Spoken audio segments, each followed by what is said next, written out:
ಮನಃಪ್ರಶಮನ ಅಂದರೆ ಮನಸ್ಸನ್ನು ಶಾಂತವಾಗಿ ಇಟ್ಕೊಳ್ಳೋದು. ಇದು ಭಾಳ ಸುಲಭದ ಕೆಲಸ ಅಲ್ಲ. ನಾವು ಈಗಾಗಲೇ ನೋಡಿದ ಹಾಗೆ ತುಂಬ ಇದಕ್ಕೆ ಸಾಧನೆ ಬೇಕು, ತುಂಬ ಕಠಿಣ ಇದು ಬೇಕು. ಸಾಮಾನ್ಯವಾಗಿ ಮನಃಪ್ರಶಮನ ಅಂದ ತಕ್ಷಣ ಧ್ಯಾನ ಮಾಡು ಅಂತ ಹೇಳ್ತಾರೆ. ಧ್ಯಾನದ ಬಗ್ಗೆ ನಮಗೇನು ಸ್ಪಷ್ಟವಾದ ಒಂದು ಕಲ್ಪನೆ ಇಲ್ಲ. ಸುಮ್ಮನೆ ಕಣ್ಮುಚ್ಚಿ ಕೂತ್ಕೊಂಡು ಇರೋದು ಧ್ಯಾನ ಅನಿಸೋದಿಲ್ಲ. ನಿರ್ಭಾವ ನಿರ್ಯೋಚನಾ ಸ್ಥಿತಿ ಅಂದರೆ ಧ್ಯಾನ ಸ್ಥಿತಿ. ಇದು ನಮ್ಮ ಪ್ರತಿದಿನ ನಡೆಯುತ್ತೆ ರಾತ್ರಿ ಸುಷುಪ್ತಿಯಲ್ಲಿ, ಗಾಢವಾದ ನಿದ್ದೆಯಲ್ಲಿ. ಯಾಕಂದರೆ ನಮ್ಮ ಆತ್ಮ ಚೈತನ್ಯದಲ್ಲಿ ನಮ್ಮ ಮನಸ್ಸು ಪ್ರಜ್ಞೆ ಸೇರ್ಕೊಂಡು ಬಿಡುತ್ತೆ. ಅನ್ಯೋನ್ಯತೆ, ಆತ್ಮದ ಏನು ಸ್ವಭಾವ ಇದೆ ನಮ್ಮ ಮೂಲ ಸ್ವಭಾವ ಆಗಿಬಿಡುತ್ತೆ. ಆದರೆ ಬೆಳಗ್ಗೆ ಹೇಳುವಾಗ ಮಾತ್ರ ಮುಂಚೆ ಮುಂದಿನಾಗಿ ನಾವಿರ್ತೇವೆ. ಇದು ಧ್ಯಾನ ಅಲ್ಲ, ತಾತ್ಕಾಲಿಕವಾದ ಪ್ರಶಮನ. ಈ ಧ್ಯಾನಕ್ಕೆ ನಾವು ಒಂದು ಸ್ವಲ್ಪ ಪ್ರಯತ್ನ ಮಾಡಬೇಕು. ಆಡುಭಾಷೆಯಲ್ಲಿ ನಾವು ಧ್ಯಾನ ಏನಂತ ಹೇಳ್ತೇವೆ, ಅದನ್ನು ಅಷ್ಟಾಂಗ ಯೋಗದಲ್ಲಿ ಪ್ರತ್ಯಾಹಾರ ಅಂತ ಕರೀತಾರೆ. ನಾವು ತಿಳಿದಾಗೇ ನಮ್ಮ ಪಂಚೇಂದ್ರಿಯಗಳು ಮೂಲಕ ಮನಸ್ಸು ಹೊರಗೆ ಹೋಗಿ ತಮ್ಮದೇ ಆಹಾರವನ್ನು ಹುಡುಕ್ತಾ ಇರುತ್ತೆ. ಕಣ್ಣು ಸುಂದರವಾದ ದೃಶ್ಯವನ್ನು ನೋಡೋದು, ಕಿವಿ ನಮ್ಮನ್ನು ಯಾರು ಹೊಗಳ್ತಾರೋ ಅದನ್ನೇ ಕೇಳೋದು, ನಾಲಿಗೆ ಯಾರು ಇಲ್ಲ ನೋಡಿ ಅವರನ್ನು ಬೈತಾ ಇರೋದು, ಇದರ ಸ್ವಭಾವ. ಈ ಆಹಾರದ ಬದಲಿಗೆ ಪ್ರತಿ ಆಹಾರವನ್ನು ಕೊಡಬೇಕು. ಏನೇನು ಕೊಟ್ಟರು ತಗೊಳ್ಳೋದಿಲ್ಲ. ತುಂಬ ಹತ್ತಿರವಾದ್ದು ಆತ್ಮೀಯವಾದ್ದನ್ನು ಕೊಟ್ಟಾಗ ಅದು ಒಪ್ಪತ್ತೆ. ಫಾರ್ ಎಕ್ಸಾಂಪಲ್, ಪಂಚೇಂದ್ರಿಯಗಳಲ್ಲಿ ಒಂದೊಂದೇ ಇಂದ್ರಿಯಗಳನ್ನು ಸ್ತಬ್ಧ ಮಾಡ್ತಾ ಯಾವುದೋ ಒಂದು ಇಂದ್ರಿಯಕ್ಕೆ ಕೆಲಸ ಕೊಡುವ ಹಾಗೆ ಮಾಡಬೇಕು. ಈ ಉಸಿರಾಟವನ್ನು ಬಿಟ್ಟಿರೋ ಯಾರಿಗೂ ಆಗೋದಿಲ್ಲ ನೋಡಿ. ಉಸಿರಾಟವನ್ನು ಗಮನಿಸೋದು ಬಹಳ ಸುಲಭ ಸಾಧ್ಯ, ಯಾಕಂದರೆ ಅದು ನಮ್ಮ ಅತ್ಯಂತ ಹತ್ತಿರ ಇರೋದು. ಸಹಜವಾಗಿ ಆರಾಮಾಗಿ ಕೂತ್ಕೊಂಡು ಉಚ್ಛ್ವಾಸ ನಿಶ್ವಾಸವನ್ನು ಗಮನಿಸ್ತಾ ಇದ್ದರೆ ಇದನ್ನು ಪ್ರಾಣಾನುಸಂಧಾನ ಅಂತ ಕರೀತಾರೆ.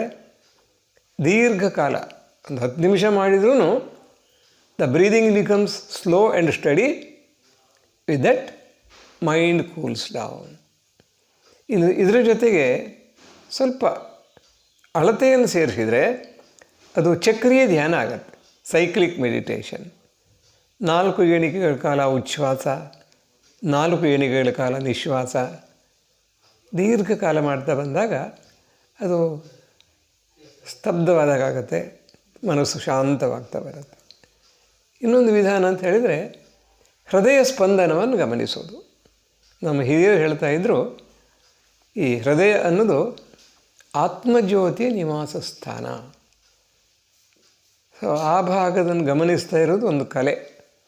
ಇದು ಬರೀ ಭೌತಿಕ ಅಂಶ ಅಲ್ಲವೇ ಅಲ್ಲ, ಇದು ಆತ್ಮಜ್ಯೋತಿಯ ಸ್ಪಂದನ. ಸೊ ಅದನ್ನು ಗಮನಿಸೋದು ಒಂದು ಧ್ಯಾನದ ವಿಧಾನವೇ, ಆತ್ಮಾನುಸಂಧಾನ ಅಂತ ಕರೀತಾರೆ. ಇದರ ಜೊತೆಗೂ ಹಾಗೆಯೇ ಶ್ವಾಸೋಚ್ಛ್ವಾಸ ಮತ್ತು ಹೃದಯ ಸ್ಪಂದನ ಎರಡನ್ನೂ ಸೇರಿಸಿದಾಗ ಅದ್ಭುತವಾದ ಸಾಧನೆ ಮಾಡೋಕ್ಕೆ ಸಾಧ್ಯವಾಗುತ್ತೆ. ಇನ್ನೊಂದು ಮಂತ್ರಾನುಸಂಧಾನ ಅಂತ ಇರುತ್ತೆ.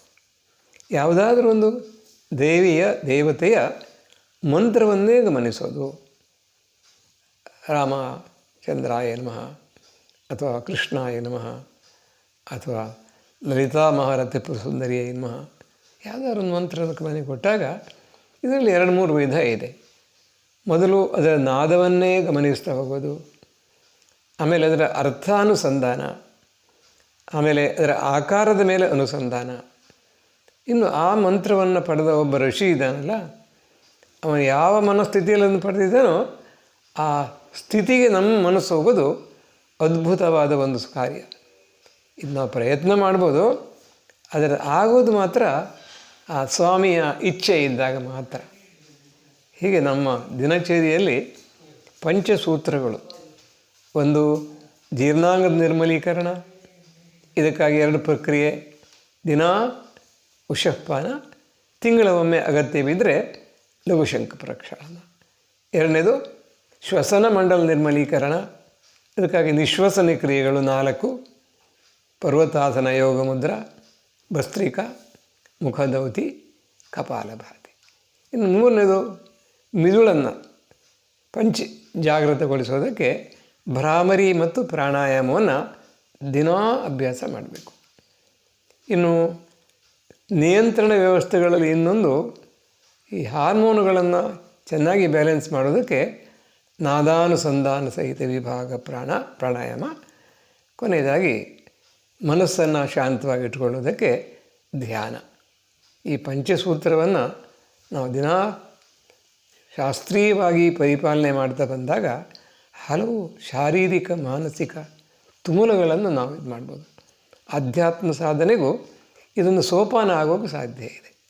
ಇದರ ಜೊತೆಯಲ್ಲಿ ಕೆಲವು ಅತ್ಯಂತ ಮೂಲಭೂತವಾದ ಸೂರ್ಯ ನಮಸ್ಕಾರ, ಉದಯಮರ್ದನ ಆಸನಗಳು, ಆಮೇಲೆ ಸೊಂಟ ಬೆನ್ನಿಗೆ ಬಲ ಕೊಡುವ ಆಸನಗಳನ್ನು ಸೇರಿಸಿದರೆ ಇದೊಂದು ಅದ್ಭುತವಾದ ಸಾಧನಾ ವಿಧಾನ ಆಗುತ್ತೆ.